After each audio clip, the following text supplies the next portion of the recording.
मी श्रीराम चांडक तुमचे सगळ्यांचे स्वागत करतो. आजच्या या उद्योगवर्धिनीच्या वेबिनारमध्ये जिथे आज आपण डिस्कस करणार आहे लँड एक्विजिशन बद्दल.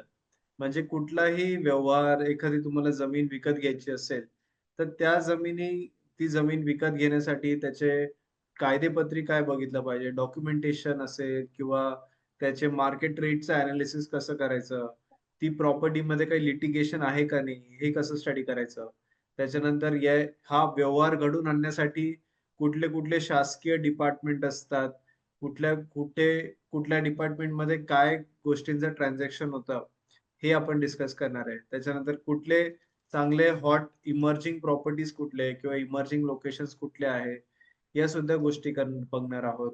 एखादी आपण साईट व्हिजिट करणार असतो एखादी प्रॉपर्टी घेण्यासाठी, तर त्या साईट व्हिजिट मध्ये काय काय गोष्टी बघितल्या पाहिजे. एखादी प्रॉपर्टीची, एखाद्या लँडची जेव्हा फाईल येते, तर ती आपण जेव्हा बघतो तर त्याच्यात काय काय गोष्टी बघितल्या पाहिजे, काय काय त्रुटी निघतात त्याच्यामध्ये. हे सगळ्या असे बरेच सारे ऍस्पेक्ट असतात एका जमिनीच्या खरेदीमध्ये.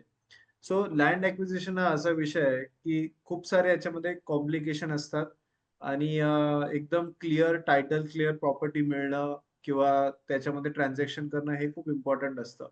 किंवा एखादे व्यवहार घडवून आणण्यामध्ये, जमीन ॲक्विजिशन करण्यामध्ये काय काय लिटिगेशनच्या गोष्टी काही असेल का नाही, हे कसं आधीच आयडेंटिफाय करायचं, हे आपण आजच्या वेबिनारमध्ये डिस्कस करणार आहोत. तसा कालच पितृपक्ष हा संपला आहे आणि आजपासून नवरात्र सुरू झाली आहे. तर आजपासून तसं बघितलं तर जमिनीचे जे खरेदी विक्री आहे, व्यवहार आहे, ते आजपासून ॲक्चुअलमध्ये खूप मोठ्या प्रमाणात इथून तुम्हाला सुरुवात होताना दिसेल. आणि तर आजच्या वेबिनारमध्ये आपण एक जमीन खरेदी विक्री, लँड ॲक्विजिशन कसं करायचं, या विषयावरती आज आपण डिस्कस करणार आहे. आणि आपल्याला गाईड करत आहे देवेंद्र लोहाटे सर, ज्यांना 20 वर्षांहून अधिक अनुभव आहे. सरांनी खूप साऱ्या उद्योजकांना, इन्व्हेस्टर्सला किंवा जे ब्रोकर्स असतात, कन्सल्टंट्सला त्यांना गाईडन्स केलेलं आहे लँड ॲक्विजिशन करण्यामध्ये.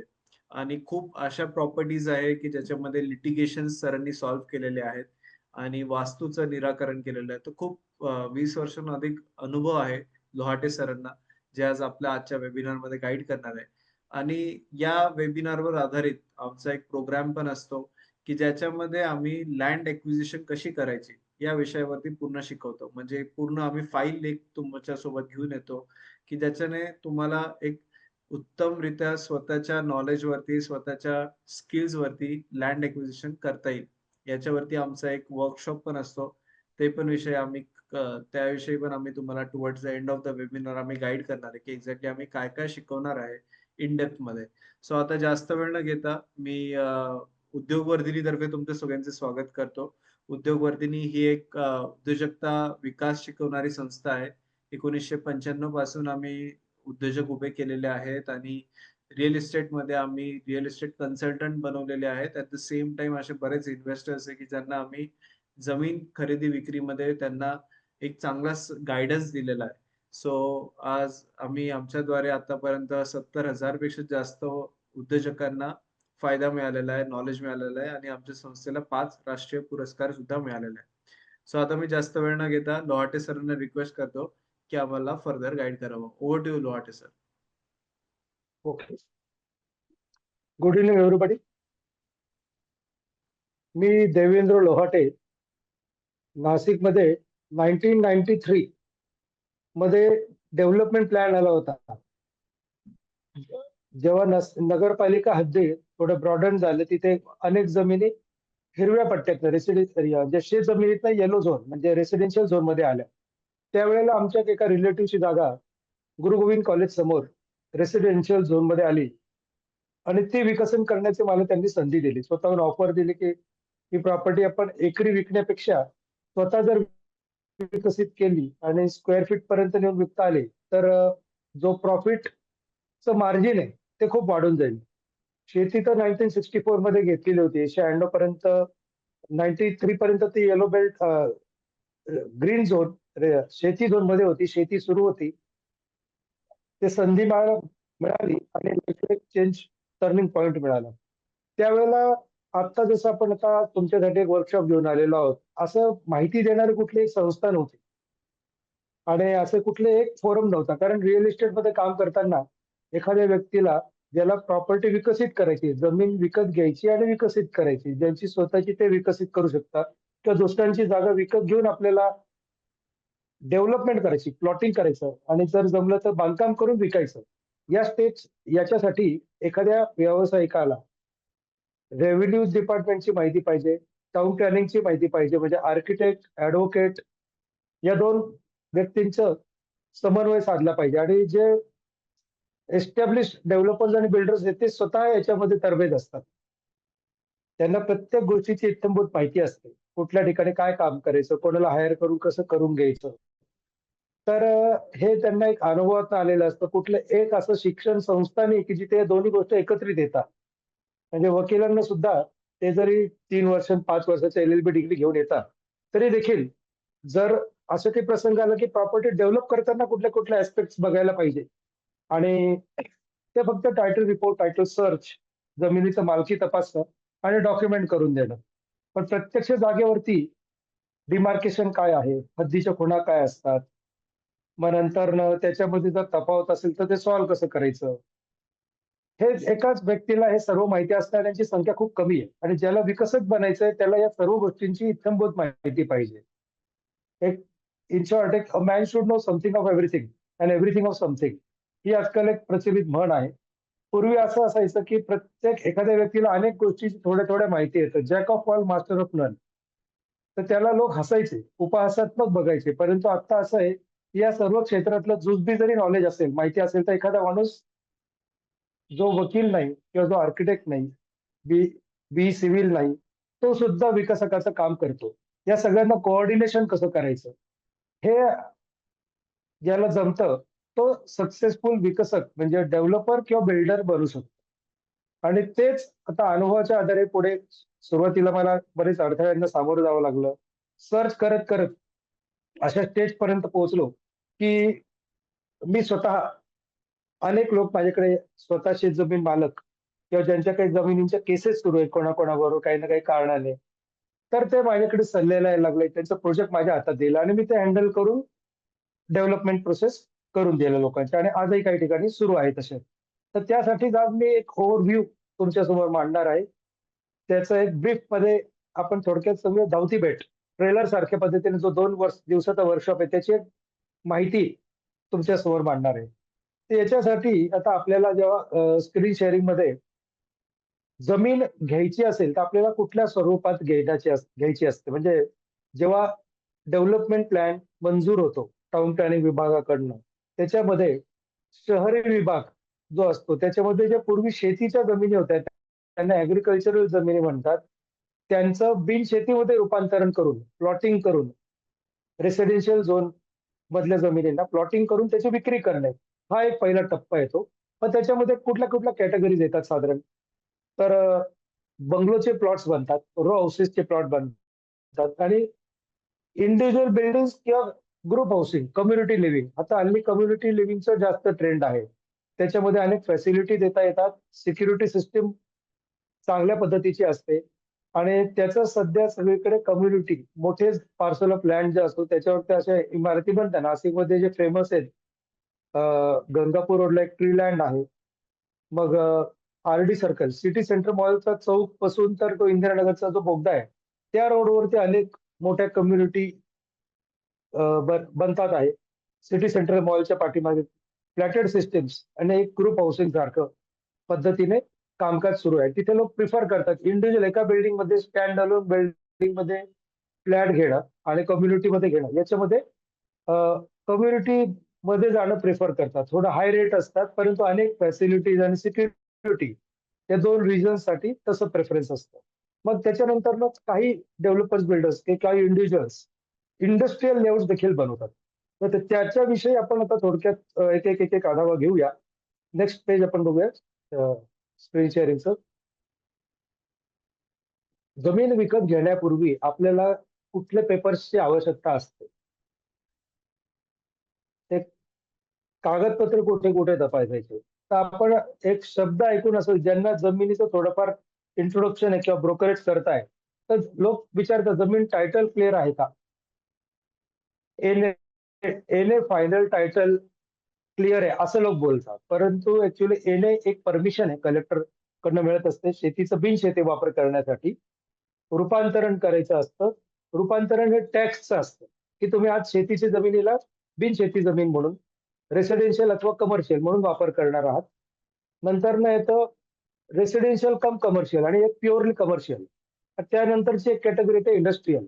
तर याच्यासाठी आपल्याला जमिनीचे ही माहिती कुठनं मिळणार आहे? तर जमिनीचे जे डीपी प्लॅन असतो, डेव्हलपमेंट प्लॅन, त्याची माहिती त्याच्यावरच्या कलर कोडवरनं आयडेंटिफाय करते, की ही जमीन कुठल्या झोनमध्ये आहे.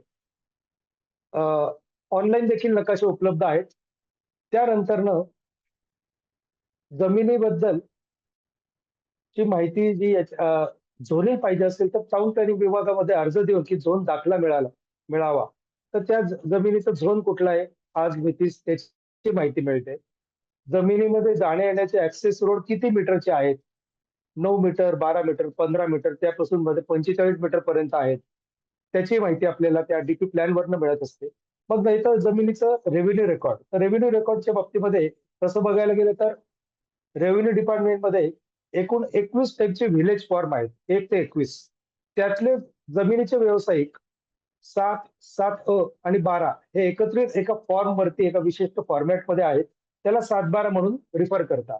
आणि मग त्या 7-12 वरती काही नोंदी असतात. त्याला फेरफार नोंद किंवा हक्काचे पत्रक, ड पत्रक या नावाने संबोधलं जातं. ते या 1 ते 21 नमुन्यांमध्ये असतात. ते पाहून 7-12 आणि नोंद पाहून त्याच्यावरनं आज तो जमिनीचा भोगवटदार कोण आहे, हे प्रथमदर्शनी कळतं. आणि मग त्याच्या या 7-12 आणि नोंदीच्या आधारे वकिलाकडनं टायटल रिपोर्ट बनवून घ्यायचा असतो. टायटल रिपोर्टमध्ये जो जमीन विक्रेता आहे, जमीन मालक आहे, त्याने ती कशी मिळवली, हाऊ अक्वायर्ड त्याची माहिती मिळते. त्याचं मालकी कुठल्या दस्ताच्या आधारे मिळालं, म्हणजे खरेदी खत आहे का? का तो जो खरेदी घेणार आहे, तो वारला त्याचे वारस आलेले आहेत. वारसांमध्ये आपसात वाटणी झाली आहे का? कोणी एकमेकांमध्ये हक्क सोड दिलेले आहेत का? मग नंतरनं जो ओनर असतो त्याने कोणाला गिफ्टद्वारे प्रॉपर्टी मिळाली आहे का? काहींना विलच्या आधारे, इच्छापत्राच्या आधारे म्हणजे मृत्यूपत्राच्या आधारे प्रॉपर्टी मिळाली का? याचा तपास करणे आणि तो ओनर आहे आयडेंटिफाय करणे, दॅट इज टायटल रिपोर्ट. हे आपल्याला पहिल्यांदा या रेव्हेन्यू रेकॉर्डच्या आधारे कळतं. मग जमिनीवरती प्रत्यक्ष जे बाउंडरीज असतात, त्या बाउंडरीजची माहिती आपल्याला लँड रेकॉर्ड ऑफिस जे असतं, तिथल्या हद्दीच्या खुणा दर्शवणारा नकाशा असतो, त्याद्वारे ते कळतात. बऱ्याच वेळा असं होतं, की हद्दीच्या खुणा सरकलेल्या असतात. म्हणजे शेतकरी शेती करत असताना बांध इकडे-तिकडे सरकवतात. बाजूचा बांधाचा जो लगतचा मालक असतो, तो जर तिथे राहत नसेल प्रत्यक्ष, तर ते जमीन कोरणे, बांध कोरणे हा शब्द वापरला जातो. त्या पद्धतीने हद्दीच्या खुणा सरकलेल्या असू शकतात. पूर्वी 19 आणि 1870 ते 1930च्या दरम्यान ब्रिटिशांनी पूर्ण भारताची मोजणी केलेली आहे. त्यावेळेस त्यांच्याकडे टेप नव्हता, तर त्या टेपच्या ऐवजी साखळी वापरायची 33 फुटाची. तर ती साखळी प्रत्येक वेळेस जे 2 साखळी धरणारे असायचे, ती अशी ताणून नसती धरायची. ती कधी त्याला झोळ पडायचा वगैरे. तर याच्यामुळे काय व्हायचं, हद्दीच्या खुणा कायम करताना जो 2 वेगवेगळे सर्व्हे करत असताना जे बाउंडरीज आल्या, त्या आयदर ओव्हरलॅप झाल्या किंवा एक्सेस जागा उरली. मग यांच्या बाबतीमध्ये काय केलं पाहिजे? याच्यावरती एक आपल्याला खोलवर विचार देणं गरजेचं असतं. जागा कमी भरली तर शेवटचा विकत घेणारा कमी क्षेत्राचे पैसे देणार नाही. एक्स्ट्रा असेल, नो मॅन्स लँड असेल, तर त्याचं काय करायचं? हा सगळा प्रश्न उपस्थित राहतो. त्यामुळे जागेवरती जाऊन पेपर जरी उपलब्ध असलं, तर त्या पेपरप्रमाणे रेव्हेन्यू रेकॉर्ड म्हणजे सातबाऱ्यावरचं क्षेत्र, नकाशाचं क्षेत्र आणि जागेवरचं क्षेत्र हे कसं व्हेरिफाय केलं पाहिजे, हे आपल्यावर फोकस करणं गरजेचं असतं. मग त्याच्यानंतर येतं जमिनीचं मूल्यांकन. तर सरकार दरवर्षी गव्हर्नमेंटतर्फे 1 एप्रिल टू 31 मार्च या दरम्यान एक रेडी रेकनर डिक्लेअर करतात. रेडी रेकनर म्हणजे शासकीय मूल्यांकन. ते शासकीय मूल्यांकन प्रत्येक जमिनीचं शहरी आणि ग्रामीण विभागाचं फिक्स केलेलं असतं. म्हणजे जर एखादं दस्त नोंदवायचं असेल, तर त्या शासकीय मूल्यांकनाच्या किमती इतकं किमान जी अमाउंट आहे ती जो ओनर आहे त्याला विकत घेणाऱ्यांना ट्रान्सफर करायची असते. बायरला पे करायची आहे, जो जमीन मालक आहे त्याला. तर त्या शासकीय मूल्यांकनाची अमाउंट कशी काढायला पाहिजे? आयजीआर वेबसाईट आहे, पण प्रत्येकाला ती जमेल नाही. ती वेबसाईट बऱ्याच वेळा हँग होते. तर ती आपल्याला पर्सनली ऑफिसमध्ये जाऊन किंवा रेडी रेकनर स्वतः घेऊन विकत घेऊन त्याच्यातनं शासकीय मूल्यांकन काढायचं. आता शासकीय मूल्यांकन आणि मार्केट रेट मध्ये बऱ्याच वेळा मोठ्या तफावत असते. अगदी म्हणजे समजा 1 लाख रुपये प्रति एकर, थोड्या वेळ आपण ग्रामीण भागातलं एक शेत जमीन आहे, ते जर किंमत असेल तर प्रत्यक्ष जागेवर मात्र काही लाखात 1 लाखाच्या ऐवजी 10-20 हजार रुपयेच रेट असेल. म्हणजे बाकीची अमाऊंट येते कशी, करायचं काय, तर ती कॅश दिली जाते. भले कायद्याने ते इलिगल आहे कॅश ट्रान्झॅक्शन करू नये, परंतु ही प्रथा आहे आणि ही तोडणं शक्य नाहीये. की गव्हर्नमेंट रेट म्हणजे गव्हर्नमेंट व्हॅल्युएशन आणि मार्केट रेट याच्यात तफावत आहे. बरं, नाशिकमध्ये जे व्यवहार करणारे लोक आहेत ते प्लॉटिंगच्या बाबतीमध्ये बोलताना वारामध्ये बोलतात. म्हणजे रेट जो सांगितला जातो, किंमत प्लॉटची मार्केट रेट ती वारामध्ये असते आणि नोंदणी मात्र स्क्वेअर मीटरमध्ये होत असते. फ्लॅटच्या बाबतीतही तसंच आहे. प्रति स्क्वेअर फीटचा रेट, प्रति स्क्वेअर फीटचा भाव बिल्डर सांगत असतात 5,000, 8,000, 10,000 अशा स्वरूपामध्ये. आणि गव्हर्नमेंटचं जे रजिस्ट्रेशन होत असतं ते स्क्वेअर मीटरमध्ये होत असतं. तर हे रूपांतरण करता यायला पाहिजे या व्यवसायामधल्या लोकांनी. तर त्याच्यासाठी काही बेसिक फॉर्म्युले असतात. ते बघून त्याद्वारे जो माणूस एफिशियंट करू शकतो, म्हणजे स्टार्टिंग पॉईंट आहे की तुम्हाला रूपांतरण करता यायला पाहिजे. नाशिकच्या बाहेरच्या लोकांना नाशिकमध्ये इन्व्हेस्ट करायचे असेल, तर ते स्क्वेअर फीटमध्ये विचारतील, की काय किती स्क्वेअर फीटचा प्लॉट आहे. 2 दिवसापूर्वी इगतपुरीला गेलो होतो. एक चामुंडा हिल्स म्हणून एक नवीन स्कीम डेव्हलप होते, वीकेंड होम्स. तर ते साडे 4,500 स्क्वेअर फीटचा प्लॉट आहे. 4,500 रुपये रेट आहे. आता त्या वारामध्ये जर काढायचं, नाशिकच्या लोकांना वाऱ्यात सांगावं लागेल, मुंबई पुण्याच्यांना स्क्वेअर फीट कळणार आहे. तर हे सगळं मार्केट रेट, गव्हर्नमेंट व्हॅल्युएशन आणि कुठल्या युनिटमध्ये समोरच्याला समजतं, या गोष्टी माहिती करून घेणं आवश्यक असतं. तर त्याच्यानंतर ना जमिनीच्या कॅटेगरीज असतात. जमिनीमध्ये पूर्वी इनामी जमिनी दिलेल्या असायच्या. 6 प्रकारचे इनाम असतात. मग नंतर ना महार वतन असतं. आदिवासींच्या जमिनी असतात. यांची खरेदी विक्री करता येते की नाही.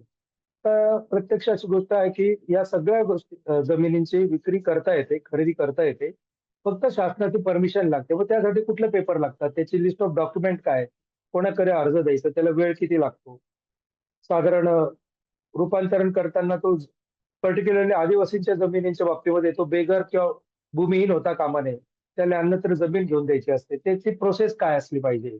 त्या सगळ्या गोष्टी आमच्या त्या डिटेल्स जो सेमिनार असतो त्यामध्ये आम्ही घेतो.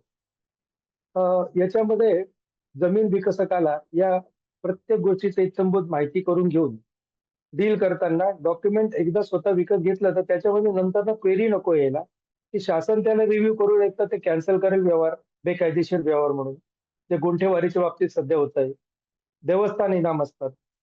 नंतर परमिशन न घेता शासनाची ज्या लोकांनी आदिवासींच्या जमिनी घेतलेल्या आहेत, त्यांना त्या पुनर्प्रत्यारोपण म्हणजे restoration of land to schedule tribe हा एक ऍक्ट आलेला आहे 1975 मध्ये. आजही तो लागू आहे. आणि आदिवासींच्या जमिनी ज्या ज्या लोकांनी विना परमिशन घेतल्या त्या त्यांना परत द्यायच्या, त्यासाठी अनेक प्रकरणं सुरू आहेत. तर याच्या बाबतीमध्ये हे प्रकरण कुठे चालतं, त्यासाठी काय प्रोसेस आहे परत देणे, आणि जर परमिशन घेतली तरी त्यांनी मागणी केली तर आपल्याला सेफ्टी काय आहे, या सगळ्या गोष्टींचा उहापोह आमच्या त्या 2 दिवसाच्या सेमिनारमध्ये असणार आहे. मग नंतर शेतसारा शेतीच आपण जेव्हा सातबारा बघतो त्याच्यावरती शेतसारा लिहिलेला असतो. तो शेतसारा आता जनरली 20 रुपयाच्या खाली गव्हर्नमेंट घ्यायचंच नाही. आणि आता एक धोरण आखलंय महाराष्ट्र गव्हर्नमेंटने की शेतसारा सरसकट माफ करायचा, परंतु शेतीच्या जमिनीसाठी प्लॉट जो असतो त्याला टॅक्स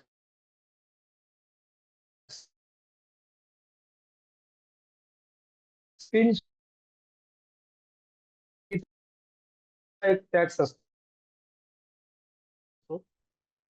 तो मात्र पे करावा लागतो. तो दरवर्षी 1 एप्रिल ते 31 मार्च या पद्धत सगळ्यांना आवाज क्लिअर येतोय का? कट होतोय मध्ये मध्ये? हा, आता एक थोडा कट झाला था. आता आता क्लिअर ओके, आहे सर. ओके, ओके, ठीक आहे. तर या गोष्टी आपल्याला माहिती करून घेणं आवश्यक असतं, जेणेकरून सरकारचं कुठलंही नंतर ससेमिरा मागे लागता कामा नये. आणि आपण व्यवहार घेतल्यानंतर त्याचा ऍब्सोल्यूट म्हणजे विना सयास आणि अगदी मन मानेल तसं उपभोग घ्यायचा, म्हणजे एक तर त्याचा वापर करायचा, का फर्दर विक्री करायची, या दृष्टीतनं आपल्याला इत्थंभूत माहिती करून घेणं आवश्यक असतं. तर ते आम्ही त्या 2 दिवसाच्या सेमिनारमध्ये घेणार आहोत. एक ब्रीफ तुम्हाला मी आता असं सांगतोय, की ज्या भोगवटदार 2च्या जमिनी असतात, 7/12 वरती भोगवटदार 1 आणि भोगवटदार 2, जिथे-जिथे भोगवटदार 2 येईल, त्या ठिकाणी गव्हर्नमेंटची कुठलीतरी परमिशन आहे आणि जनरली त्याचा वापरातला बदल करायचा ठरल्यास गव्हर्नमेंटला रॉयल्टी म्हणजे नजराणा देणं आवश्यक असतं. ते नजराणा ठरवून देण्याचं काम कलेक्टर करतो आणि मग त्या नजराण्याचं व्हॅल्युएशन काढायची एक पद्धत आहे. गव्हर्नमेंट करून देतं आपल्याला अर्ज-पाटी देऊन त्याचं रूपांतरित ज्या पर्पजसाठी दिलेला आहे, म्हणजे शेतीसाठी समजा एखादी जागा दिलेली शासनाने, ती कमी किमतीत दिलेली असते आणि जेव्हा त्याला बिनशेती करायची असते, तेव्हा रेडी रेकनर जे आहे, सरकारी मूल्यांकन तक्ता, त्याच्या 50% रक्कम शासनाच्या तिजोरीत जमा करायची, एक ऑर्डर देतात आणि त्यानंतर मग आपल्याला येण्याची परमिशन मिळते. नंतर ती जमीन विकता येते. त्याच्यामध्ये काही कॅटेगरीज आहेत. त्याची माहिती आपल्याला करून घेणं आवश्यक असतं. रॉयल्टी देऊन. काही रिस्ट्रिक्टेड पर्पजसाठी असतं. ते पर्पज बदलायचं जर ठरलं, तर टेम्पररी पर्पज बदलायचा का परमनंट बदलायचं, त्यानुसार तो सुद्धा नजराण्याची किंमत ठरते. आयदर कलेक्टर किंवा मंत्रालयामध्ये रेव्हेन्यू डिपार्टमेंटमधनं या परमिशन मिळतात. मंत्री, महसूल मंत्र्याच्या पातळ्यापर्यंत. नेक्स्ट घेऊया आपण.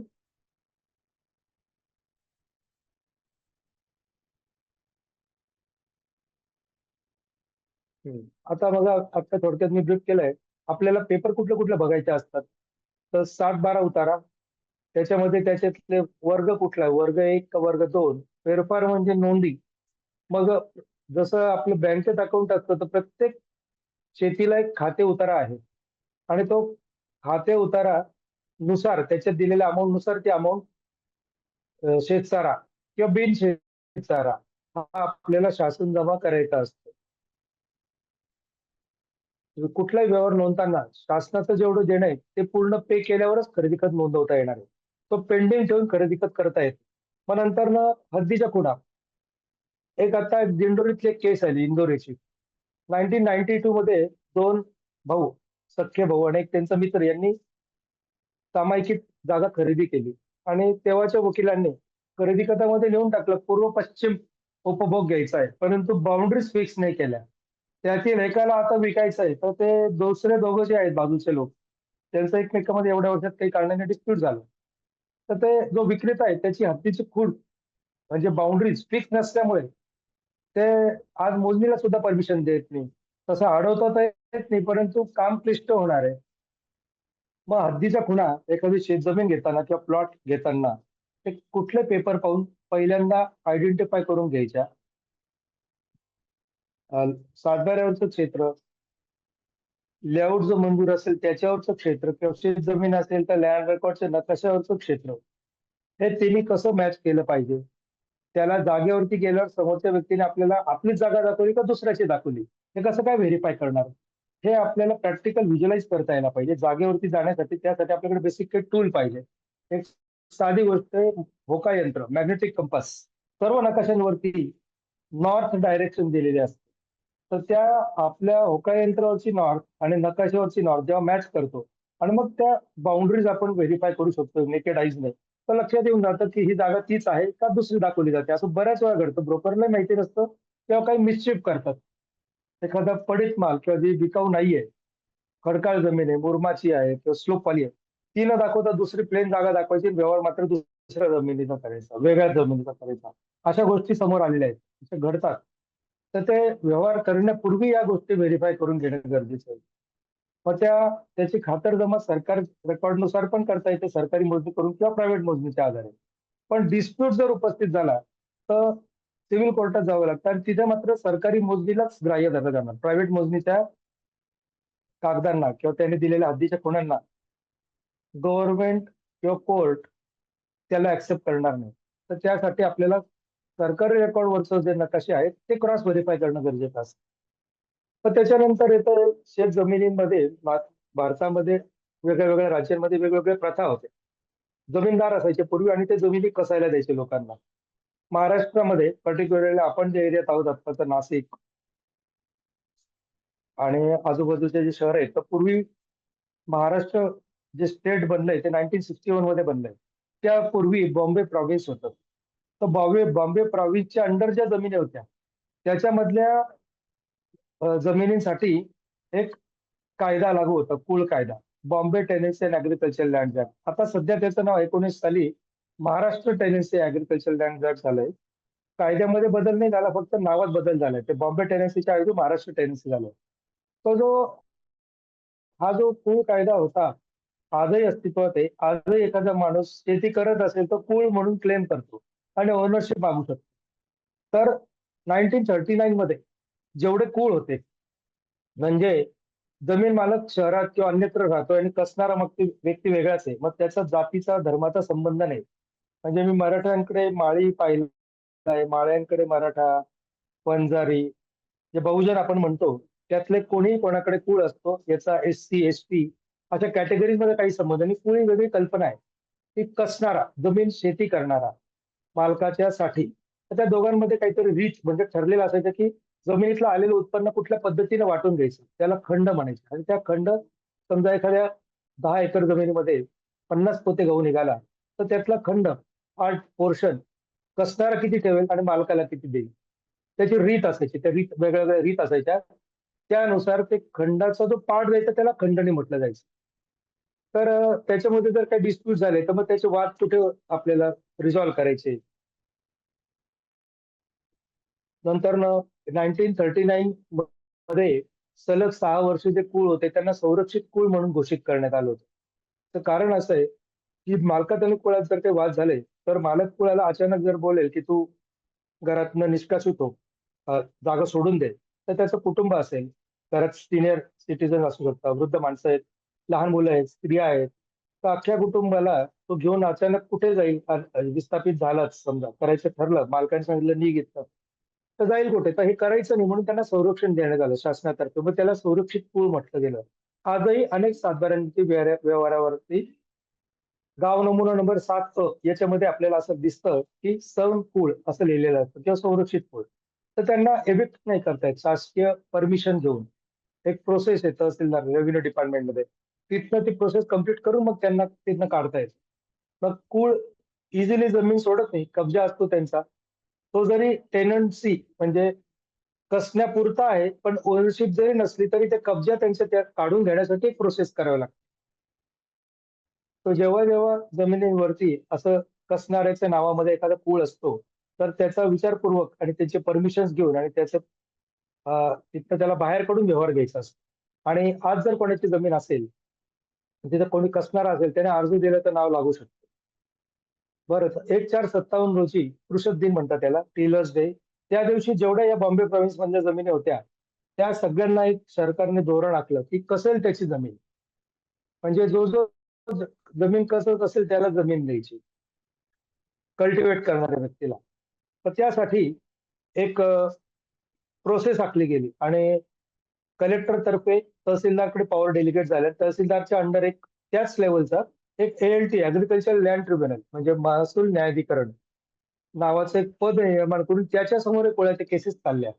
मग त्याच्यामध्ये जमिनीची किंमत ठरवायचं काम, जमिनीचं पोत कशी आहे, कुठल्या टाईपचे वृक्ष आहेत ज्याच्यातनं उत्पन्न मिळतं वार्षिक, मासिक, मग विहीर कशी आहे, किती दिवस पाणी असतं, घराचं स्वरूप काय, अशा वेगळ्या कॅटेगरीज बघून एक किंमत ठरवायचं काम तहसीलदार करायचे. आणि मग ती किंमत, जी रक्कम ठरलेली असेल, कुळ जनरली हे फार काही वेल टू डू नसायचे फायनान्शियली, तर त्यांना हप्ते ठरवून दिले जायचे आणि त्या मालकांना त्यांनी पैसे द्यायचे.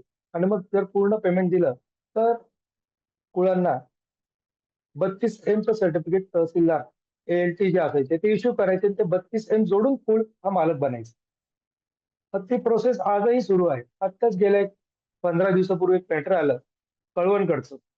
तर 1958 मध्ये 57 मध्ये मॅटर तर सुरू झालं, परंतु जो मालक होता तो वारला आणि त्याचा मुलगा अज्ञान होता, म्हणजे 21च्या कमी होतं वय त्याचं. त्यामुळे ते मॅटर पेंडिंग ठेवलं, साईडला लावून ठेवलं. आता 2021 मध्ये रिओपन केलं आणि 23 पर्यंत प्रकरण चालू. चाललं त्या तहसीलदार समोर आणि त्यांनी ऑर्डर केली.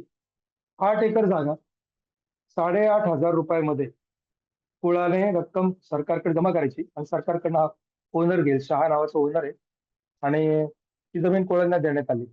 बरं, आता ते कुळ आदिवासी आहेत, त्यामुळे ती जमीन कुळांना या कुळ कायद्याने मिळाल्यानंतर मग ती जमीन आदिवासी म्हणून पण ट्रीट झाली. ते पण नाव लागण्याचं प्रोसेस होऊन गेलं. या सगळ्या गोष्टी आपल्याला इत्यंभूत अजून डिटेलमध्ये माहिती करून घेणं आवश्यक असतं. मग एखादा कुळ अशा या 32 आधारे जर ओनर झाला तर त्याला पुन्हा विक्री करताना पुन्हा याच बीटीएल ऍक्ट कुळ कायद्याची परमिशन घ्यावी लागते 43 ची. ती कुठनं घ्यायची? आणि जो महाराष्ट्रामध्ये असं आहे की जो शेतकरी त्याला शेतीची जमीन घेता येते, घेण्यासाठी एक परमिशन घ्यावी लागते. रेससची परमिशन म्हणतात कुळ कायद्यामधली. ती शेती करण्यासाठी. आपण मध्ये ऐकून असू पेपरमध्ये बातम्या आल्या होत्या टीव्हीवरती की राणी मुखर्जीने शिर्डीमध्ये बेकायदेशीर व्यवहार केला. अमिताभ बच्चनने अलाहाबादला केला किंवा आता शाहरुख खानच्या मुलीने अलिबाग साईडला पनवेल साईडला कुठेतरी जमीन घेतली बेकायदेशीर. ते बेकायदेशीर कोणाची फसवणूक नाही केली, ते शेतकरी नाही आणि त्यांनी शेत जमीन घेतली. तर फक्त एक प्रांताची परमिशन असते एसडीओ सब डिव्हिजनल ऑफिसरकडनं. ती परमिशन घेऊन जर तुम्ही ती शेत जमीन घेतली तर व्हॅलिड आहे. परंतु अर्धे माहिती असलेले लोक, पत्रकार आणि पब्लिक ते त्याचा उहापोह वेगळ्या पद्धतीने करतात की ज्यांना एक प्रकारचं क्रिमिनल्स आहे असं म्हणून संबोधतात. फॅक्ट असते की परमिशन आहे आणि ती मिळणार आहे.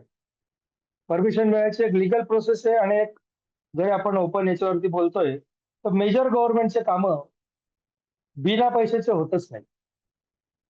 भ्रष्टाचार काढून टाकण्याचा कितीही प्रयत्न झाला तर त्या अधिकाऱ्यांना स्वतःच्या एखादी जागेच्या पोस्टिंगसाठी मोठ्या लेवलला पैसे द्यावे लागतात. माझे काही रिलेटिव्ह आहेत या डिपार्टमेंटमध्ये, मला त्याचं जवळून माहिती आहे. तर त्यामुळे ही अख्खी एक विशेष सर्कल आहे, दुष्टचक्र आहे. तर त्यामुळे हे पैसे दिल्याशिवाय तर कामं होत नाही आणि ते दिले एवढ्या मोठ्या लोकांना फक्त परमिशन देण्यासाठी देणं घेणं काही कठीण नाही. परमिशन घेऊन काम केलं तर तो बेकायदेशीर ठरत नाही. मग पहिले केलेला व्यवहार मात्र बेकायदेशीर होईल. त्याला परमिशन घ्यायची आणि पुन्हा नव्याने व्यवहार करायचे. फक्त रजिस्ट्रेशनचे, स्टॅम्प ड्युटीचे पैसे वाया जाऊ शकतात. असा तो प्रकार आहे. मग नंतर नियंत्रित आणि अविभाज्य सत्ता प्रकार. ते कुळ शासन जेव्हा स्वतःच्या जमिनी, स्वतःच्या मालकीच्या जमिनी वेगवेगळ्या लोकांना देतो, तेव्हा समोरच्याला ते जमीन देताना त्याच्यावरती नियंत्रण ठेवतात. म्हणजे विक्री करताना किंवा त्याचं स्वरूप कुठल्या स्वरूपासाठी ते वापरायचं ते प्रकार आहेत. मग नंतर शेत जमिनींवरती प्रत्येक शेत जमिनीला शासनाचा रोड नाही किंवा गावाचा रोड नाही, बांधावरच्या रोडवरनं सुद्धा जाण्या येण्याचा हक्क असतो. तो कोणी थांबवू नाही शकत. त्याच्यावरतीची माहिती तुम्हाला त्या कोर्समध्ये मिळेल. पण तो परमिशन एक जनरल माहिती सांगतो की एका बांधावरून दुसरीकडे जाताना शेतकऱ्यांची एक टेंडन्सी आहे की नवीन माणूस इथे आला तर ते त्याची अडवणूक करतात. रस्त्यात एखादं झाड टाकून ठेवतील तोडून, जाण्या-येण्याच्या रस्त्यावरती खोदून ठेवतील, नाली चारी करून टाकतील. जागेवर जाऊ देणार नाही. मग गव्हर्नमेंटची यंत्रणा राबवून त्यांच्याकडे अर्ज पाठे करून रस्ता तयार करून तो ओपन ठेवायचा आपल्या जागेवरती जायला. तो फार मोठा विषय असतो. तर ते आधी माहिती करून घ्यायला पाहिजे. म्हणजे आपण प्रत्यक्ष शेत जमीन घेताना, प्लॉट घेताना बंगलो असू द्या आणि जर एखाद्या इमारतीमध्ये फ्लॅट बुक करायचं तर आपल्याला एक साधारण 15 पॉईंट्स बघायचे पाहिजे.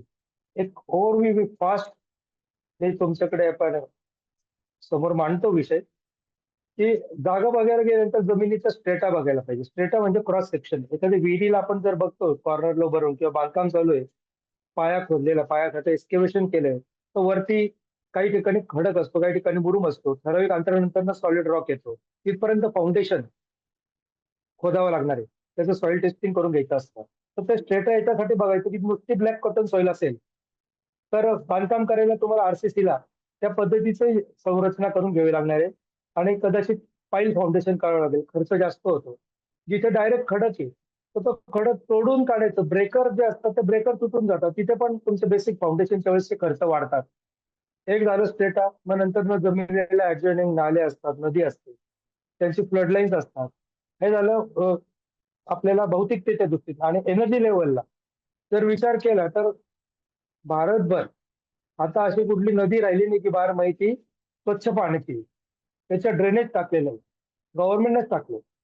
तेव्हा तिथे निगेटिव्ह एनर्जीज पण होतात, कंटॅमिनेशनही होतं आणि त्याद्वारे पण ऍडव्हर्स इफेक्ट्स होतात. मग त्याच्या बाजूला जर प्लॉट असेल तर रिटेनिंग वॉल बांधावी लागते, त्याचा खर्च वाढतो. हे झालं पहिल्यांदा जमिनीचं व्हिजिट करताना. मग मोठे वृक्ष असतात, देवस्थानं असतात, मुख्य रस्त्यापासून आतमध्ये जमीन जेव्हा जाते, रस्त्या व्यतिरिक्त तुमच्या जागेपर्यंत यायला पाण्याचा सोर्स, इलेक्ट्रिसिटीचा सोर्स किती अंतरावरून तुम्हाला टाकून आणावं लागेल. गव्हर्नमेंट लगेच देणार नाही. मूळ जी पाईपलाईन आलेली असेल तिथून तुम्हाला स्वतःला पाईप टाकावं लागेल. डीपी जसं असेल तिथं ती केबल टाकून घ्यावी लागेल. खास डीपी एका बंगल्यासाठी कोणी घेत, इमारतीसाठी घेऊ शकता. अशा छोटे बरेच ऍस्पेक्ट्स आहेत की जे आपण प्रत्यक्ष साईट व्हिजिट करताना ते बघायचे. 15 एक पॉईंट्स आहेत आणि ते आयडेंटिफाय करून जागेचं व्हॅल्युएशन त्या समोरच्या मालकाने सांगितलं आणि आपण जागे दिले असं नाही. त्याला प्लस किंवा मायनस पॉईंट असू शकतो. प्लस पॉईंट म्हणजे जागेची ऍक्सेसिबिलिटी, जवळचं पब्लिक ट्रान्सपोर्ट, हॉस्पिटल, कॉलेजेस, मग नंतर रिक्रिएशन सेंटर्स, अशा आहेत ना अनेक गोष्टी आहेत. या सगळ्यांची पाहणी करून त्याची एक चेकलिस्ट तयार करून जेव्हा आपण चूज करतो किंवा ऍज अ ब्रोकर म्हणून कोणाला दाखवतो तर ते अपील होतं. समोर त्याला इझिली एकत्र डेटा मिळतो आणि त्याद्वारे व्यवहार करणं सोपं जातं. मग नंतर जमिनीच्या जे ओनरशिप असतात, शेत जमिनींचे जेव्हा वाटप होतं ते कुठल्या पद्धतीने होतं. तर आता सध्या गव्हर्नमेंटचा काही जी आर आहे 2012 पासून. तर वाटप पत्र तहसीलदारकडे MLRC कोड आहे, महाराष्ट्र लँड रेव्हेन्यू कोड 85 नुसारही होतं आणि रजिस्ट्रार ऑफिस समोर जाऊनही होतं. तर रजिस्ट्रार समोर जाऊन केलेलं कधी उत्तम. त्याला पूर्वी स्टॅम्प ड्युटी होती, जेवढी समजा आता 6% स्टॅम्प ड्युटी आहे. 1 लाख किंमत असेल तर 6,000 रुपये, 10 लाख असेल तर मोठी 60,000 रुपये. तर त्याला 400 रुपये केलेलं आहे, किती मोठं क्षेत्र असू दे. परंतु बिनशेतीचं जर वाटप करायचं असेल तर त्याला पूर्ण स्टॅम्प ड्युटी आहे. नंतर एका विषय, जर हे समजुतीतले वाटप झाले ते नाही झाले तर मग कोर्टातनं वाटपची जरी ऑर्डर आली त्याचं जशी दस्त नोंदवावं लागणार आहे. तर या सगळ्या प्रोसेसेस आपल्याला जरा जास्त बारकाईने समजून घेणं आवश्यक असतं. त्यामुळे ते आमच्या कोर्समध्ये 2 दिवसीय कोर्स आहे आता 27-28 तारखेला, त्याच्यामध्ये घेऊ. नेक्स्ट पॉईंट घेऊया आपण.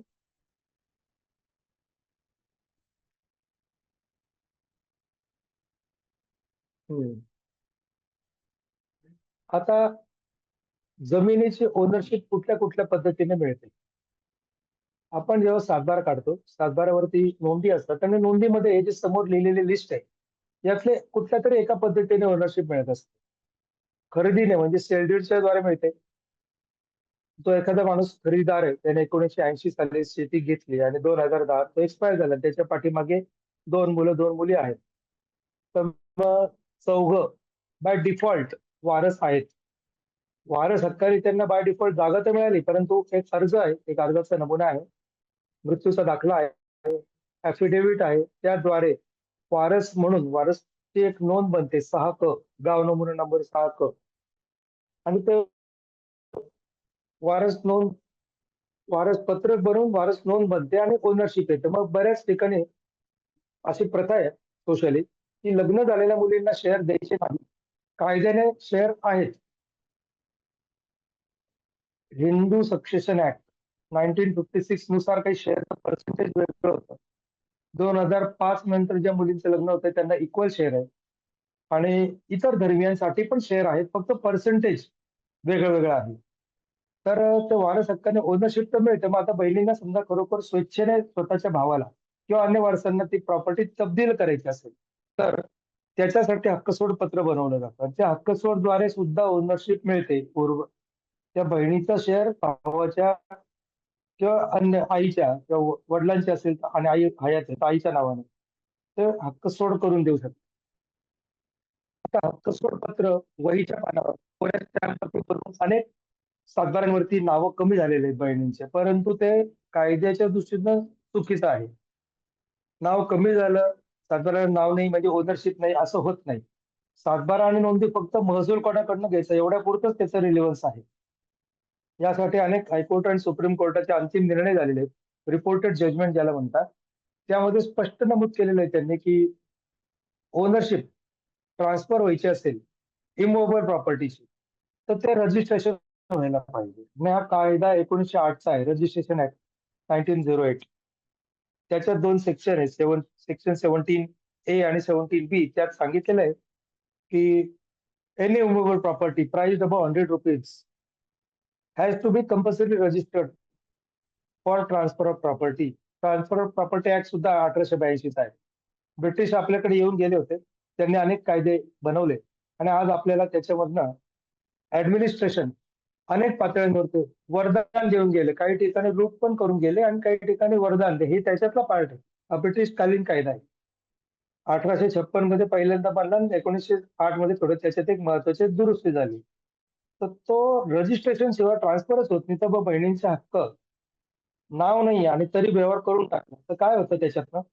बहिणींनी तर त्यांच्या वारसांनी क्लेम केला की आम्ही हक्क दिलाच नव्हता. तर त्या हक्क क्लेम करू शकता आणि आज तुम्ही जी प्रॉपर्टी घेतलेली असेल त्याच्यावरती अडचणी निर्माण होतात.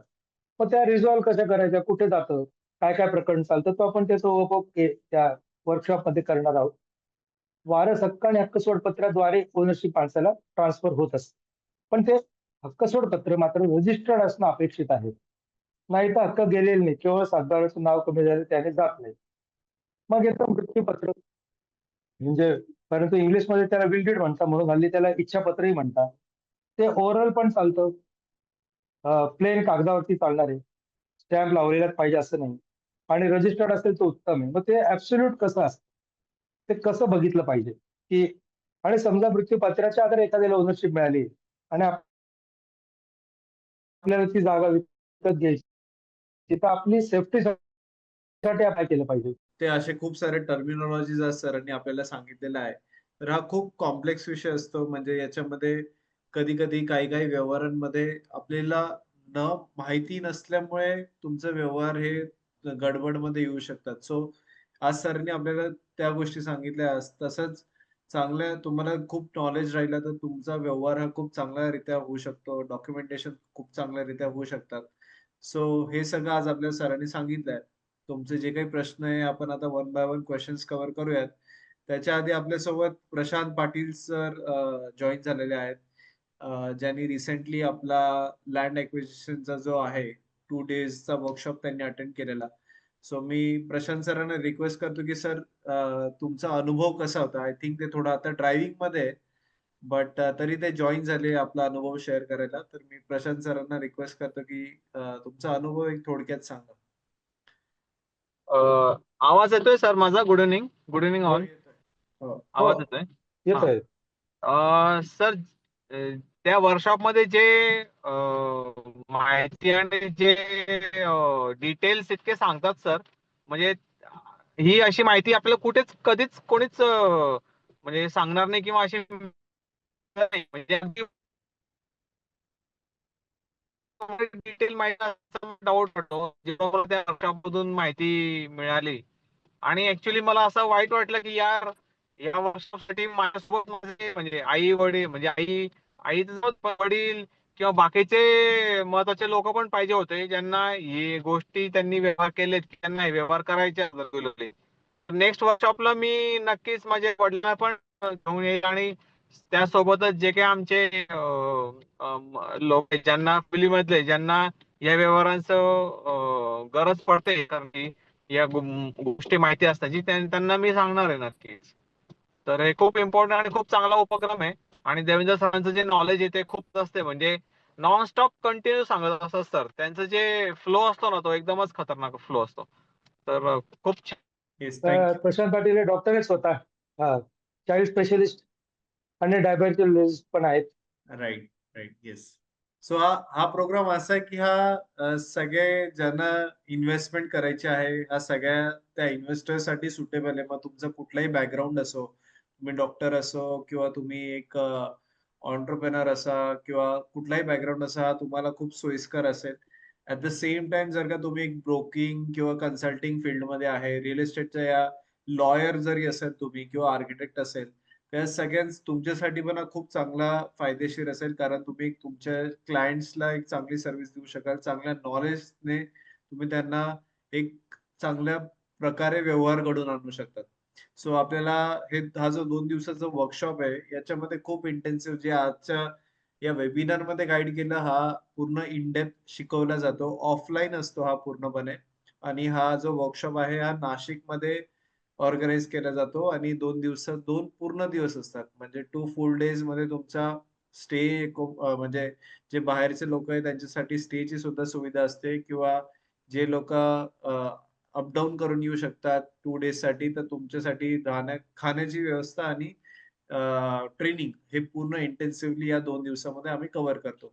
सो ज्यांना व्यवहार करायचे आहे जमिनीमध्ये त्यांच्यासाठी हा खूप चांगला वर्कशॉप आहे. खूप तुम्हाला इन डेप्थ नॉलेज मिळेल. तुम्हाला एक चेकलिस्ट मिळेल. डॉक्युमेंटेशनचे सगळे फॉर्मॅट सुद्धा याच्यामध्ये मिळेल. सो खूप काही तुमच्या व्यवहारांमध्ये खूप चांगले याच्याने गोष्टी सुधारेल. ओके. सो आता काही लोकांचे प्रश्न आले. आपण एक एक प्रश्न घेऊयात.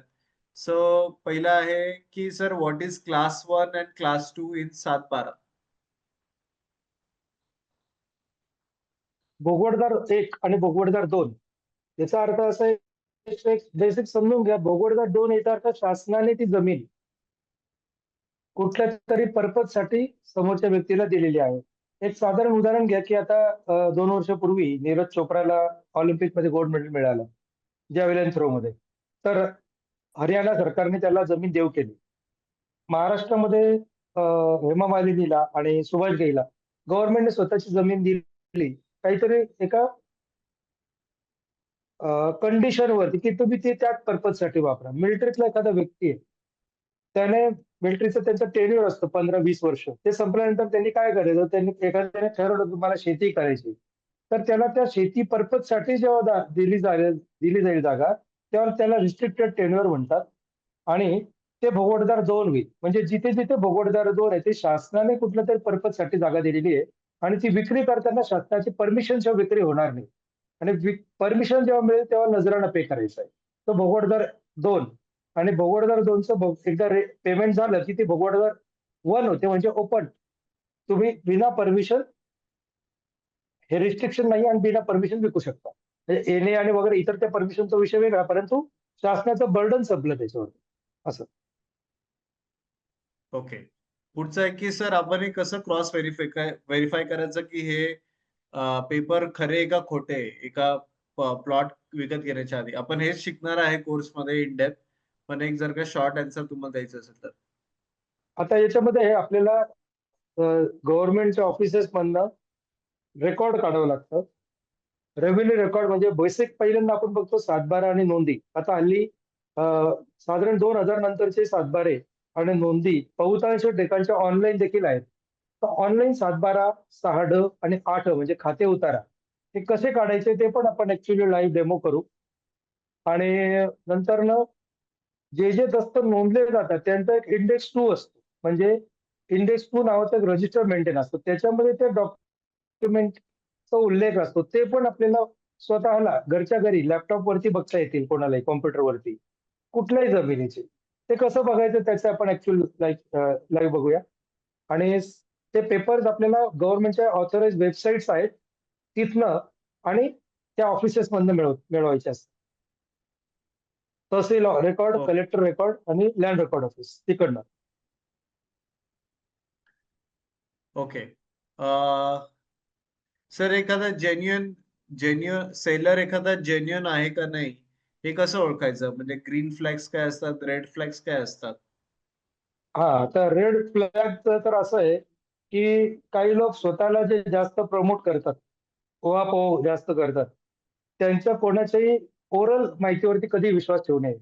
तुम्हाला प्रॉपर्टी शेती असू द्या किंवा प्लॉट असू द्या, फ्लॅट असू द्या, बंगलो, तुम्हाला निष्णात वकिलाकडनं टायटल रिपोर्ट आणि टायटल सर्च करून घेणं आवश्यक आहे. जेव्हा तुम्ही टायटल रिपोर्ट आणि टायटल सर्च करून घेता त्यावेळेला ते प्रॉपर्टी जो विकणार आहे त्याचे तो ऍब्सोल्यूट ओनर आहे की नाही हे आयडेंटिफाय होतं आणि मग व्यवहार करता येतो. आता रजिस्ट्रार ऑफिसमध्ये तुमचं आधार कार्ड, पॅन कार्ड, आत्ताचा रिसेंट फोटो आणि आपण जेव्हा आपले हाताचे थंब इम्प्रेशन देतो तर ते क्रॉस व्हेरीफाय होतं की जो देणार आहे आणि जे आधार कार्डवरचं जे त्यांनी रेकॉर्ड घेतलेलं आहे ते मॅच करून बघितलं जातं. त्याद्वारे तो माणूस तोच आहे, इम्पोस्टर नाहीये हे आयडेंटिफाय होतं. आता ती सुविधा आलेली आहे. त्यापूर्वी मात्र फसवणुका झालेल्या आहेत. इम्पोस्टर्स उभे राहिलेत, खोटे माणसं उभे राहिले, पॅन कार्ड खोटे होते. त्याद्वारे व्यवहार पण झालेले आहेत आणि केसेस सुरू आहेत, अशा बरेच प्रकार आहेत. पण आता आपल्याला सेफ्टी आहे. आता इम्पोस्टर येऊन तुमची प्रॉपर्टी विक्री नाही करू शकत, खोटा माणूस उभा राहून. पण एक टाइम होता जेव्हा ते चालू होतं, जेव्हा कॉम्प्युटराइज नव्हतं असं. ओके. पुढचं आहे की सर, महाराष्ट्रातल्या कुठल्याही शहरात किंवा ग्रामीण भागात सगळीकडे सेम कायदे असतात का? हो, आता काही सेंट्रल गव्हर्नमेंटचे ऍक्ट्स आहेत आणि काही स्टेट गव्हर्नमेंटचे ऍक्ट्स आहेत. तर ते कायदे सर्वांना सारखेच आहेत. कोणालाही कुठलीही स्टॅम्प खरेदी विक्रीच्या वेळेस माफ नाहीये. म्हणजे अगदी आदिवासींना सर्वात आपण वंचित असं समजूया, खरे आदिवासी जे आहेत ते. तर त्यांना कोर्टामध्ये मॅटर दाखल करायला फक्त स्टॅम्प माफ आहे, पण खरेदी विक्रीला स्टॅम्प माफ नाहीये. त्यांना स्टॅम्प ड्युटी आहे. आपला याचा विषय जो आहे मुख्य तो खरेदी विक्रीचा आहे. त्यामुळे स्टॅम्प ड्युटी ही सर्वांना सारखी. महाराष्ट्र स्टॅम्प ऍक्ट आत्ताचं जेवढं महाराष्ट्र रिजन आहे त्यांना सर्वांना सारखा आहे. रजिस्ट्रेशन ऍक्ट मात्र सेंट्रल गव्हर्नमेंटचा आहे. तो संपूर्ण भारतामध्ये लागू आहे. त्यामुळे कुठलंही दस्त नोंदवायचं तर सब रजिस्ट्रार ऑफिसमध्ये जाऊनच नोंदवायचं आहे. आणि ते नोंदवताना आपण जे ठोकताळे आताचे जे रूल्स रेग्युलेशन पाहतो की देणार घेणार किंवा त्यांच्या वतीने एखादा रिप्रेझेंटेशन करणारा शासकीय मूल्यांकन इतकं बँक ट्रान्झॅक्शन झालं पाहिजे. 20,000च्या पुढचं कॅश चालत नाही. अशा अनेक नेट्स आहेत, सेफ्टी नेट्स, की जेणेकरून चुकीचा व्यवहार होणार नाही.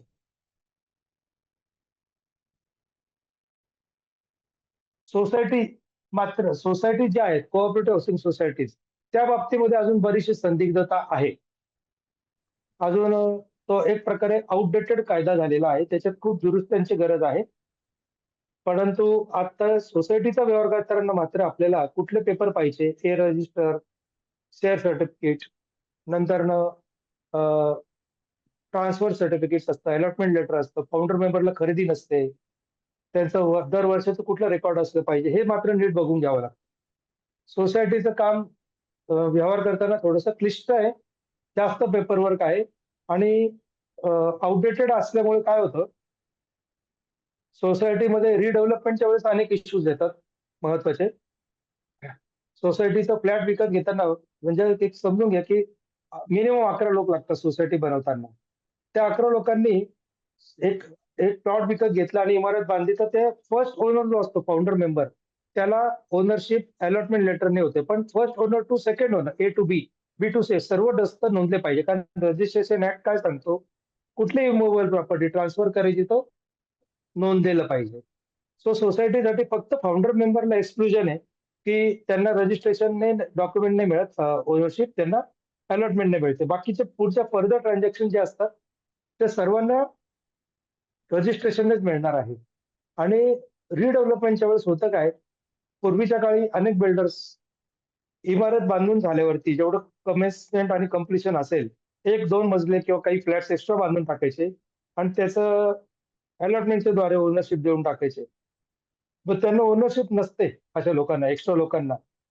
ते रिडेव्हलपमेंट मधला पार्ट होऊ नाही शकत टेक्निकली.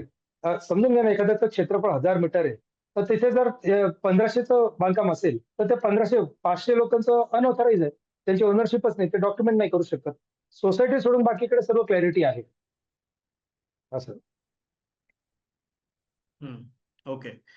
काही जणांनी कोर्स बद्दल प्रश्न विचारले आहे, कोर्सचा सिलेबस. तर मी क्विकली कोर्समध्ये काय काय गोष्टी होणार आहे हे मी दाखवतो आणि त्याच्यानंतर आपण तुमचे रिमेनिंग क्वेश्चन्स पुन्हा कव्हर करूयात. सो हा जो कोर्स आहे land acquisition, land and property acquisition, याचा आमचं जी नवीन बॅच आहे, हा वीकेंड वर्कशॉप आहे 27 आणि 28 ऑक्टोबरला. नाशिकमध्ये हा होणार आहे 2 दिवसमध्ये आणि 2 दिवसामध्ये तुम्हाला इंटेन्सिव्हली सगळ्या गोष्टी आपण गाईड करणार आहे, की ज्याच्याने तुम्हाला जमीन खरेदी विक्रीचे व्यवहार प्रॉपर तुम्हाला करता येईल. सगळे डॉक्युमेंट तुम्हाला स्वतःला तपासता येईल. ॲट द सेम टाईम तुम्ही चांगल्या प्रकारे याच्यामध्ये फायदा करता आला पाहिजे तुम्हाला. तर हे मॅक्सिमम फायदा कसा करायचा हे आपण या कोर्समध्ये गाईड करणार आहे. आपण आता क्विकली काय-काय होतोय कव्हर हे सगळं आपण शिकूयात आणि मेनली अशा टाईपचा कोर्स किंवा अशा टाईपचा वर्कशॉप हा कुठेही कंडक्ट होत नाही. आम्ही स्पेसिफिकली तुम्हाला डॉक्युमेंट किंवा एक व्यवहार कसा चांगल्या प्रकारे करायचा हे आम्ही स्पेसिफिक शिकवणार आहे. तर सगळ्यात आधी जमिनीचे काय-काय टाईपचे व्यवहार असतात. मग शेत जमीन आहे, बिनशेतीचे प्लॉट आहे, फ्लॅट्स अथवा बंगलो आहे, इंडस्ट्री प्लॉट्स आहे. तर हे आपण याच्यामध्ये व्यवहाराचे कुठले प्रकार असतात. त्याच्यानंतर शेत जमीन खरेदी करताना जे काय-काय डॉक्युमेंट आपण बघितले पाहिजे. मग सातबारा आहे, मग वर्ग 1, क्लास 1, क्लास 2, फेरफार नोंदणी, खाते उतारा, हद्दीच्या खुणा कायम आहेत की नाही किंवा त्याचे सरकारी दफ्तर इत्यादी बाबी आपण याच्यामध्ये चेक करणार आहे. मग कुळ कायदा काय, कुळ हक्क काय असतो? मग त्याचे बरेच कुळ कायद्याचे बरेच कायदे आहेत, ते आपण याच्यामध्ये शिकणार आहे. मग जमिनीपर्यंतच्या येण्या-जाण्याचा हक्क कसा असतो? म्हणजे आपली जमीन कधी-कधी ही रिचेबल नसते. पण मग त्या जमिनीपर्यंत जाण्या-येण्याचा आपल्याकडे हक्क असतो. तर ते कसं मिळवायचं ते आपण समजणार आहे.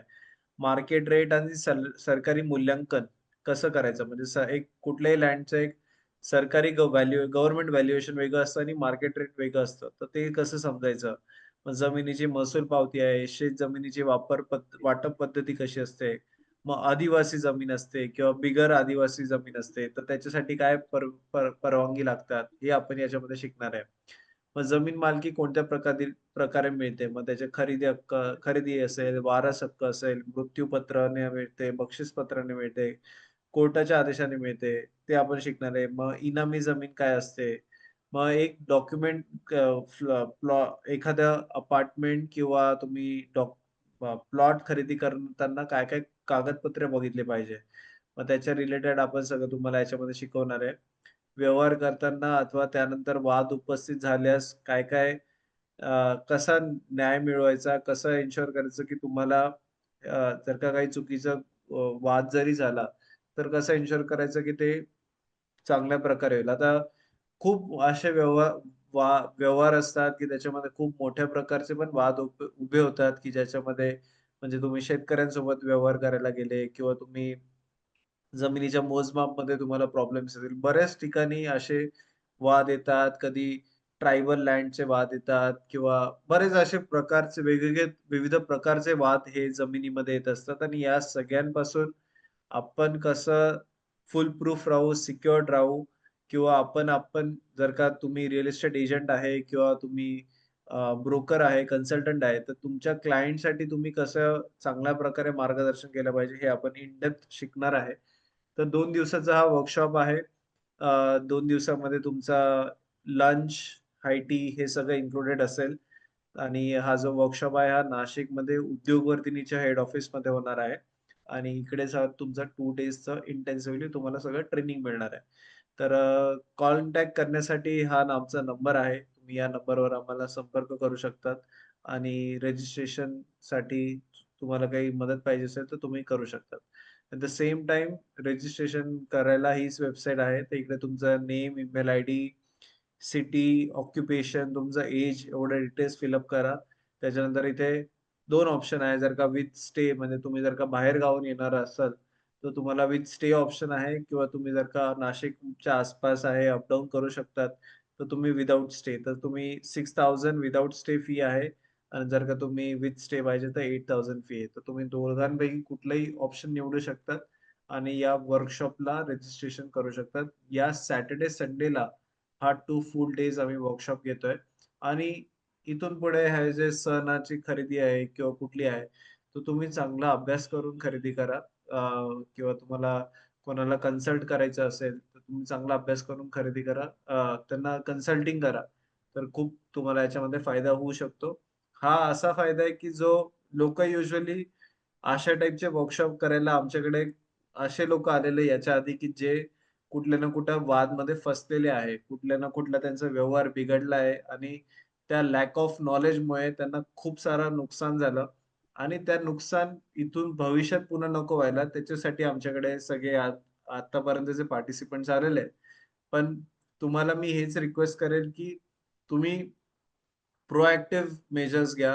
तुम्ही कुठल्या वादात पडल्यानंतर तुम्ही हा कोर्स करा, हे तर ऑफ कोर्स तुम्हाला सजेस्ट करेलच. पण जर का आता तुमचे कुठल्याही प्रकारचे व्यवहारमध्ये प्रॉब्लेम नाही आलेला आहे किंवा तुम्हाला इथून पुढे नवीन व्यवहार करायचा आहे, तर त्याच्या आधी हे नॉलेज घेऊन तुम्ही त्या व्यवहारमध्ये पडा. की ज्याच्याने तुम्हाला तुमचे कुठलेही वाद-विवाद, प्रॉब्लेममध्ये तुम्ही नाही फसणार. कारण जमिनीचे व्यवहार हे मोठ्या अमाउंटचे असतात. ते लाखोंमध्ये असतात, मध्ये असतात. मग अशा वेळेस तुमची एक पण चूक ही खूप महागात पडू शकते. त्याच्यामुळे अशा टाईपचं नॉलेज घेऊन लँड ॲक्विजिशनचं नॉलेज घेऊन तुम्ही या इंडस्ट्रीमध्ये या. तुम्हाला खूप फायदा मिळेल. खूप तुमचं आणि कोर्समध्ये पण आम्ही तुम्हाला सगळं कोर्स नंतर पण सपोर्ट करतो. तुम्हाला काही डाउट असेल, क्वेशन असेल, तर तुम्ही आम्हाला संपर्क करू शकता आणि आम्ही सगळं तुम्हाला सपोर्ट पण प्रोव्हाईड करतो. सो याची जी नवीन वर्कशॉप आहे, हा येत्या शनिवार, रविवारी नाशिकमध्ये होणार आहे.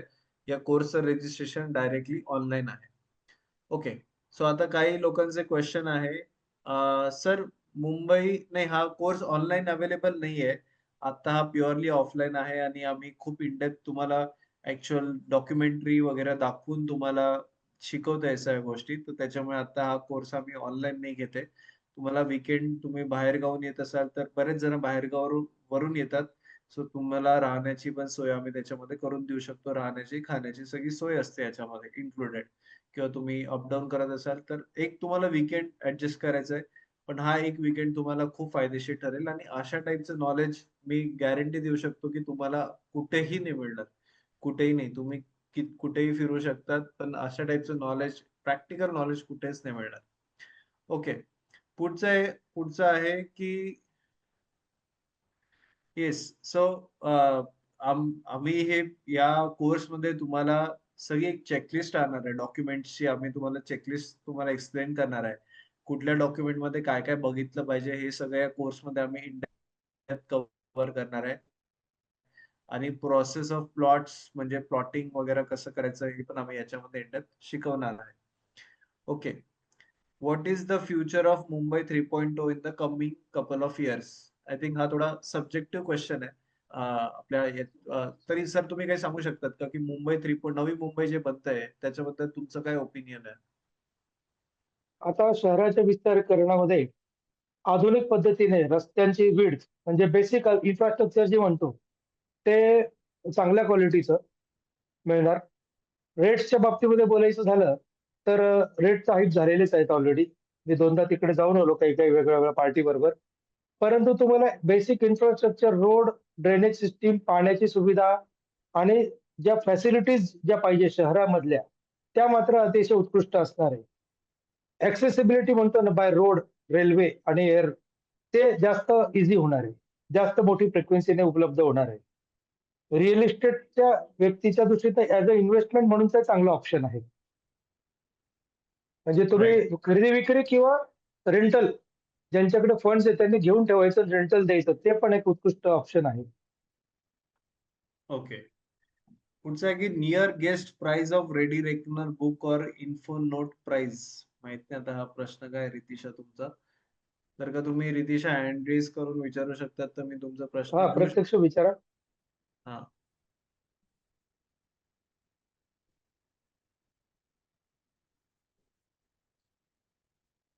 सर डीपी प्लॅन आपण ऑनलाईन मिळवू शकतो का? ऑनलाईन मिळतो का? ऑनलाईन अपलोड केलेला आहे. नाशिक प्रत्येक कॉर्पोरेशनचा आहे. परंतु तो लेटेस्ट अपडेट नाहीये. बरोबर. तर तो तुम्हाला टाउन प्लॅनिंग विभागामध्येच अर्ज देऊन जर मिळवला तर कधीही चांगला. पण नाशिकच्या बाबतीमध्ये नाशिक कॉर्पोरेशन डॉट इन ती वेबसाईट ओपन केली तर त्याच्यावरती सँक्शन्ड डेव्हलपमेंट प्लॅन असा ऑप्शन आहे. त्याच्यावरती तो मिळेल. तर तुमचं जे रॅम जे पाहिजे ना, ते 16 जीबीच्या पुढे पाहिजे तरच तो क्लिअर दिसेल. अच्छा. ओके.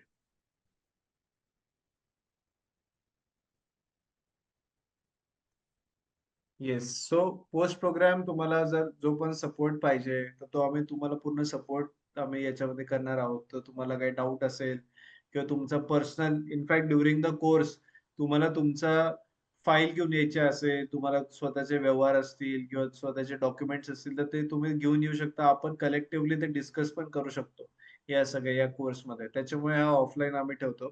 सो तुम्हाला तुमचे पण काही डॉक्युमेंट आहे. आमच्या मागच्या वर्कशॉपमध्ये असंच झालेलं, की आमच्या पार्टिसिपंट्सनी त्यांचा जो एक ऑनगोइंग ट्रान्झॅक्शन होता, त्याची ते पूर्ण फाईल घेऊन आलेले आणि ती फाईल आपण या कोर्समध्ये, वर्कशॉपमध्ये पूर्ण डिस्कस केलेली. तर त्याच्यामुळे सगळ्यांचाच त्या कोर्समध्ये सगळ्यांचाच फायदा झाला, जेवढे पण बाकी पार्टिसिपंट होते. तर तसं पण तुम्ही घेऊन येऊ शकता. तुम्हाला एखादी फाईल डॉक्युमेंट असेल, तर ती पण तुमची घेऊन येऊ शकता. जी वादामध्ये आहे किंवा ती तुम्हाला समजत नाही, की त्याच्यामध्ये पुढे जायचं का नाही, तर ते तुम्ही घेऊन येऊ शकता आणि ऑफ कोर्स नंतर तुम्हाला काही सपोर्ट लागत असेल, तर आम्ही तो पूर्ण सपोर्ट सुद्धा या कोर्स नंतर तुम्हाला आम्ही प्रोव्हाईड करतो. Okay. Yes. So I think आपण जवळपास सगळे प्रश्न कव्हर केलेले आहेत. So thank Lohate sir for wonderful guidance. Yes. आणि thank you all participants for joining us live. आजचा वेबिनारची रेकॉर्डिंग आम्ही केलेली आहे, तर तुम्हाला रेकॉर्डिंग आम्ही तुमच्या व्हॉट्सअप वरती आम्ही शेअर करूयात. आमचा एक चॅट बॉक्स वरती एक नंबर देतो आहे, त्या नंबरवरती तुम्ही आम्हाला संपर्क करू शकता, किंवा तुम्हाला मी एक लिंक पाठवतोय. ऑफकोर्स त्या लिंकवर जाऊन तुम्ही डायरेक्टली या वेबिनारसाठी रजिस्ट्रेशन करू शकता. या वर्कशॉपसाठी हा 2 डेज वर्कशॉप आहे. याची बॅच आमची दर 6 महिन्यामध्ये एकदा आम्ही लावतो या वर्कशॉपसाठी. आणि या वर्कशॉपला ऑलरेडी काही रजिस्ट्रेशन आमच्याकडे झालेले आहेत. आणि बरेच जण ऍक्च्युली पितृपक्ष होण्याची वाट बघत होते, की पितृपक्ष झाल्यावर आम्हाला हा वर्कशॉप करायचा आहे. सो झाल्या आम्ही लगेच हा वर्कशॉप या पहिल्याच विकेंडला आपण घेतोय. आणि दिवाळीच्या आधी या नवीन अपकमिंग फेस्टिव्ह पिरियड मध्ये किंवा नवीन वर्षाची तुम्हाला जी पण खरेदी करायची आहे, किंवा तुम्हाला लोकांना कन्सल्टिंग करायचं असेल, बरेच व्यवहार आता इथून पुढे सुरू होत आहे. ते व्यवहार सुरू होण्याच्या आधी आमची हीच रिक्वेस्ट असेल, की तुम्ही चांगलं नॉलेज घेऊन या वर्कशॉपमध्ये या इंडस्ट्रीमध्ये या, व्यवहारमध्ये या. सो तुम्हाला पूर्ण कोर्स नंतर हँडहोल्डिंग सपोर्ट असेल तर इथेच नाही, इनफॅक्ट या कोर्सचा एक ग्रुप सुद्धा बनतो. त्या ग्रुपमध्ये पण आपण कायम कनेक्टेड राहू. ऍट द सेम टाइम एक आमचा रिअल इस्टेटचे कन्सल्टंट्सचा, इन्व्हेस्टर्सचा एक आमचा टेलिग्राम वरती कम्युनिटी आहे, ज्यांनी आधीचे आमचे वर्कशॉप्स केलेले, ते सुद्धा या वर्कशॉपमध्ये ते सुद्धा सगळे पार्टिसिपंट्स एक दुसऱ्यासोबत कनेक्टेड आहे अजून पण.